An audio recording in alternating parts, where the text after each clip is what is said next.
tous les jours, je me prends de plein fouet le fossé qui existe entre l'Inde de la rue et l'Inde du numérique. Alors, quelques éléments. Par exemple, en Inde, les infrastructures routières sont assez mauvaises. On est encore dans un pays du tiers-monde finalement, alors que l'Inde est quand même une économie en pleine croissance. L'accès à l'eau, aux soins, à l'électricité est encore difficile pour un certain nombre de personnes dans la population. Et à côté de ça, on trouve 900 millions de téléphones portables actifs en Inde. Alors là, la répartition est assez inégale. La majorité de la population indienne reste en zone rurale. La majorité des utilisateurs de téléphones portables est en zone urbaine. Donc 900 millions, voire plus de téléphones portables, seulement 51 millions de smartphones.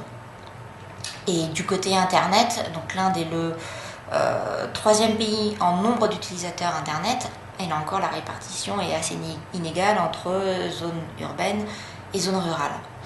Donc oui, l'Inde est un pays de contraste, c'est un pays d'inégalité très forte, on le répète tellement que ça devient un cliché, mais ce qui était déjà vrai avant l'est encore plus dans le domaine du numérique.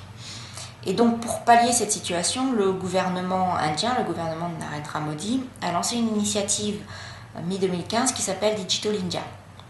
Le but de cette initiative est de trouver des idées innovantes, mettre en place des solutions pratiques assez rapidement pour que justement tout un chacun dans l'État, dans l'Union indienne, ait accès à toute la connaissance, à tous les services qui sont disponibles de manière dématérialisée.